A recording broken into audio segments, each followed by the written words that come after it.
Hi అండి, అందరూ బాగున్నారు అనుకుంటున్నాను. ఈరోజు కొన్ని ఇంట్రెస్టింగ్ క్వశ్చన్స్ అండి. అంటే ఇవి ఒక రకంగా చెప్పాలంటే non guessing questions అంటారన్నమాట.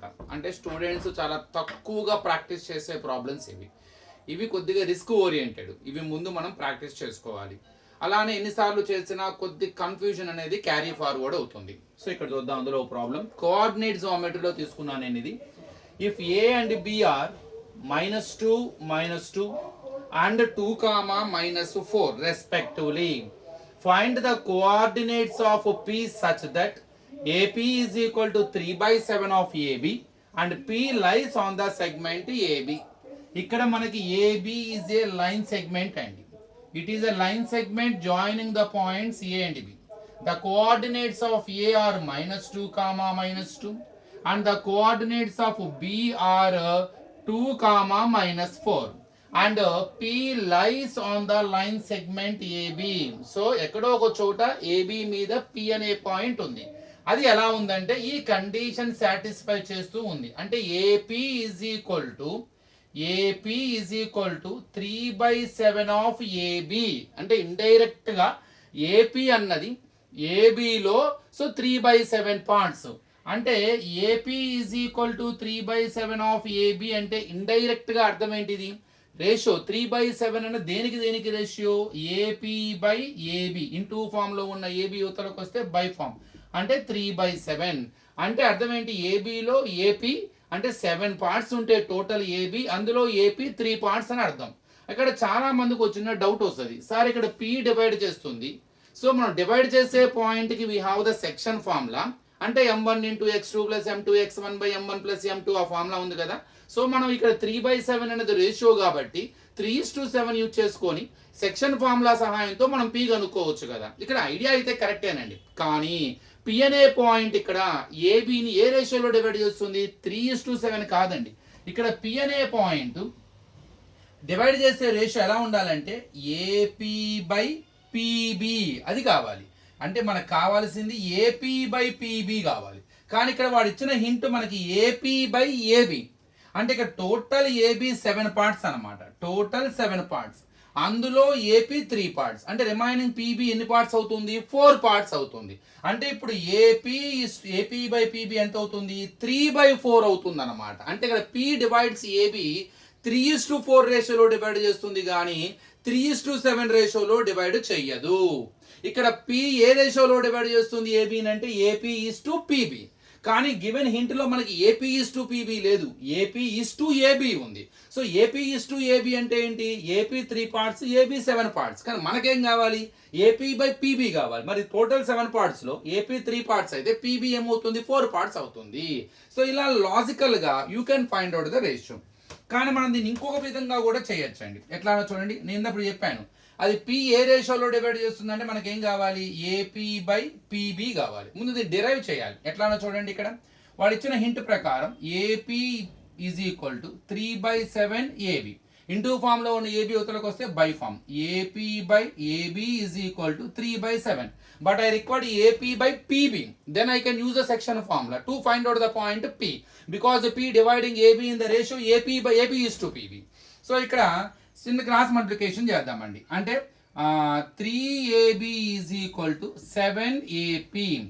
AB is nothing but AP plus BP. So 3 of AP plus PB is equal to 7AP.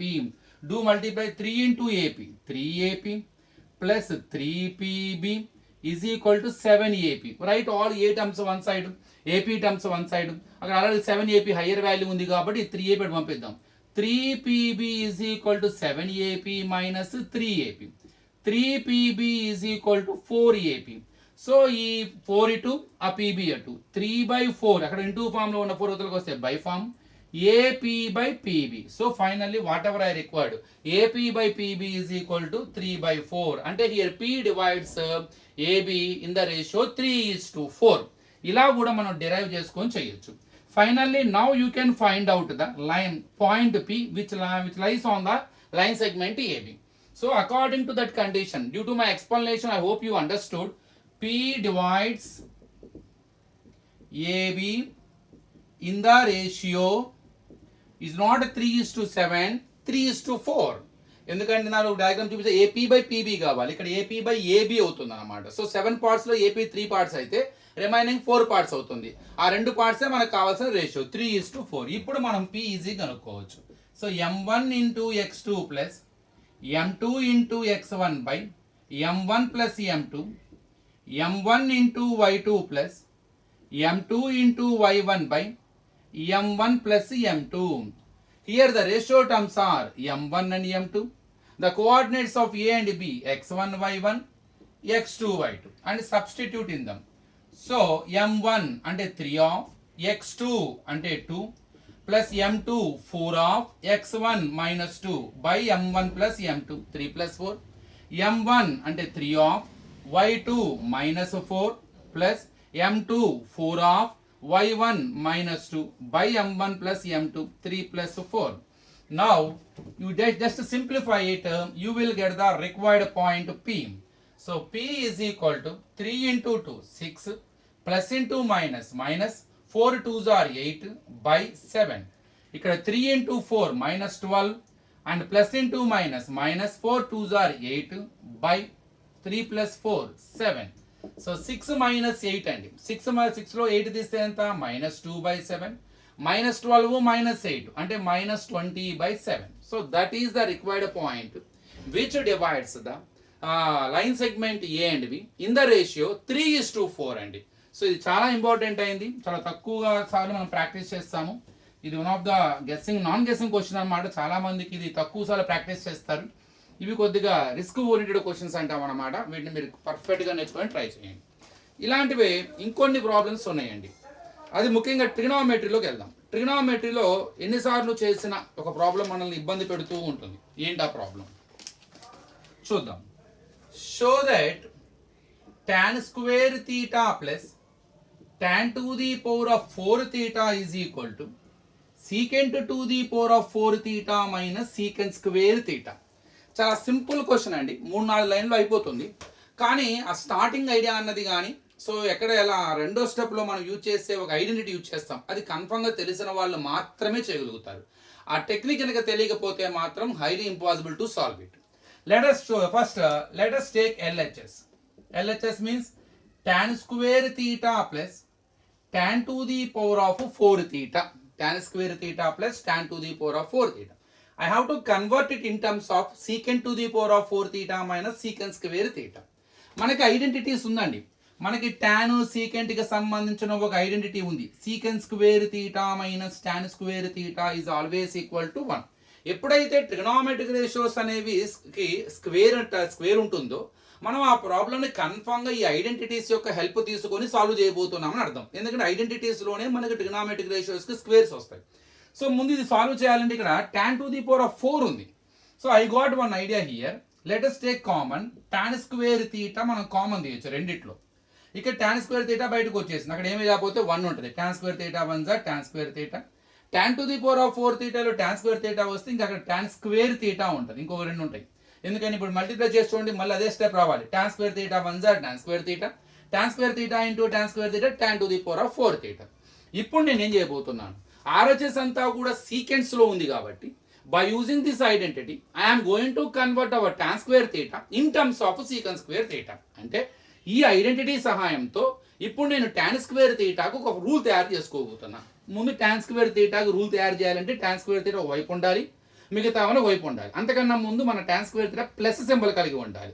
కానీ ఇక్కడ tan స్క్వేర్ తీటా మైనస్ కలిగి ఉంది. సో ముందు దీన్ని ప్లస్ చేసుకోవాలి, అలానే ఒక వైపు ఉండాలి, ఏదో ఒక వైపు ఉండాలి. కాబట్టి నాకు వచ్చిన ఆలోచన ఏంటంటే మైనస్ tan స్క్వేర్ తీటా అవతలకు వస్తే ప్లస్ tan స్క్వేర్ తీటా అవుతుంది కాబట్టి ఇది అటు పంపించి మళ్ళీ దాని పక్కన ఏమీ ఉండకూడదు కాబట్టి అక్కడ 1 ఇటు తెచ్చుకుందాం. అంటే మొత్తం మీద సీకెంట్ స్క్వేర్ తీటా అక్కడ +1 కనుక యువతలకు వస్తే అక్కడ ఉన్న +1 కనుక యువతలకు వస్తే మనకేమవుతుంది -1 అవుతుంది. అంటే సీకెంట్ స్క్వేర్ తీటా +1 యువతలకు వస్తే -1, ఇక్కడ ఉన్న మైనస్ tan స్క్వేర్ తీటా కనుక అటు కనుక వెళ్తే ప్లస్ tan స్క్వేర్ తీటా అవుతుంది. సో మొత్తం మీద here I prepared a rule for tan square theta that is equal to secant square theta minus 1. ఇప్పుడు నేను ఎక్కడైతే tan square theta కనపడుతుందో ఆ ప్లేస్లో నేను ఏం రాయబోతున్నాను, secant square theta minus 1 రాయబోతున్నాను. How I prepared? By using this an identity. We know that secant square theta minus tan square theta is always equal to 1. Now let us start. ఇప్పుడు ఈ tan square theta బదులు నేను ఏం రాస్తున్నాను, సీకెన్ square theta minus 1. అదొక binomial కాబట్టి 2 terms ఉన్న expression కాబట్టి బ్రాకెట్లో పెట్టాను. మళ్ళీ పక్కన బ్రాకెట్ 1 ప్లస్ ఇక్కడ ఉన్న tan స్క్వేర్ తీటా బదులు కూడా ఏం రాయబోతున్నాను, సీకెన్ స్క్వేర్ తీటా మైనస్ 1.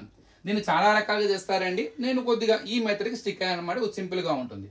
1 ప్లస్ అని పెట్టానండి, tan స్క్వేర్ తీటా అంటే సీకెన్ స్క్వేర్ తీటా మైనస్, ఇక్కడ 1 మైనస్ 1 0, ఇక మిగిలింది secant square theta minus 1 into ఇక్కడ మిగిలింది ఒక సింగిల్ టర్మే కాబట్టి secant square theta. How to multiply binomial with monomial మనకు తెలుసు, ఈ లోపల రెండింటితో మల్టిప్లై చేద్దాం. Secant square theta into secant square secant to the power of 4 theta minus secant square theta 1 జార్ secant square theta. So that is only our required RHS.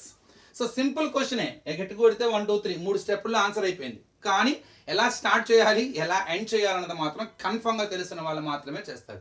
So చూసానికి సింపుల్గా ఉంటుంది కానీ ఇట్స్ నాట్ అంత ఈజీ టాస్క్ అండి. So కొద్దిగా ఎక్కువ సార్లు practice చేస్తేనే మనకు ఆ టెక్నిక్ అనేది గుర్తుంటుంది అనమాట, లేకపోతే కొద్దిగా ఇబ్బంది పడే అవకాశం ఉంది.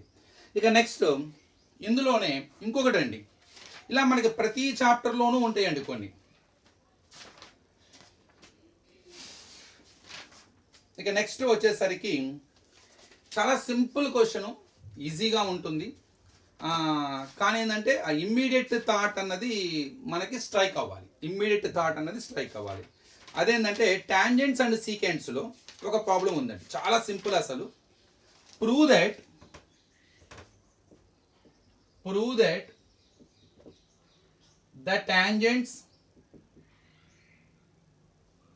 the tangents to a circle at the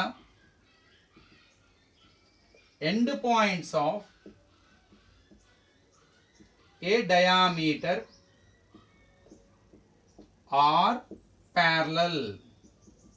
చాలా సింపుల్ థీరం, సో చాలా ఈజీ అనమాట. ఏమని ప్రూవ్ చేయాలి, prove that the tangents to a circle, రెండు టాంజెంట్స్ అవి కూడా ఎక్కడ ఉన్నాయి, at the end points of A diameter, అంటే ఒక సర్కిల్, ఆ సర్కిల్ ఒక డయామీటర్ సెంటర్ గుండా వెళ్ళే chord. For example AB is a diameter, O is the centre of the circle. At end points అంటే ఏంటి, A is end point of the diameter, B is the other end of the diameter. At these two end points we are going to draw two tangents. Let it be PQ is a tangent at A is a point of contact and RS is a tangent where B is a point of contact. Now what we have to show, they are parallel. అంటే మనం ఏం prove చేయాలి ఇప్పుడు, PQ parallel to RS అని prove చేయాలి, అంతేనండి. So PQ parallel to RS అని prove చేస్తే సరిపోదు. దీన్ని చాలా రకాలుగా ప్రూవ్ చేస్తారండి, అది ఎన్నో మెథడ్స్ ఉన్నాయి కానీ సింపుల్ మెథడ్స్ అన్ని.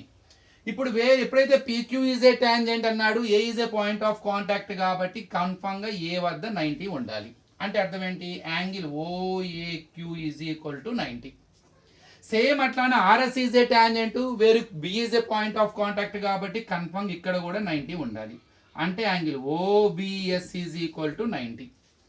అంటే ఏంటి, both are perpendicular to diameter, am I correct? So ఎప్పుడైతే అంటే పర్పెండిక్యులర్స్కి ఎలా ఉంటాయి, ఎప్పుడు ఆల్వేస్ ప్యారలల్, అవి ఒకే లైన్కి ఉన్న ఆల్వేస్ ప్యారలల్గా ఉంటాయి. అదొక చిన్న యాక్సియం, కానీ అలా ప్రూవ్ చేయట్లా, నేను వేరే విధంగా ప్రూవ్ చేస్తున్నాను. ఎట్లా చూడండి, ఈ రెండు యాడ్ చేద్దాం. Angle OAQ plus angle OBS is equal to 90 plus 90 అంటే ఏమైంది 180. ఇక్కడ మీరు అబ్జర్వ్ చేస్తే PQ and RS these two are straight lines and AB is a third line which is intersecting the pair of straight lines at two distinct points. అంటే ఇక్కడ రెండు కూడా parallel, రెండు స్ట్రైట్ లైన్స్కి AB ఏమవుతుంది, ట్రాన్స్వర్సల్ అవుతుందండి. So ట్రాన్స్వర్సల్కి ఒకే వైపు ఉన్న రెండు యాంగిల్స్ యొక్క సమ్ ఏమైంది 180.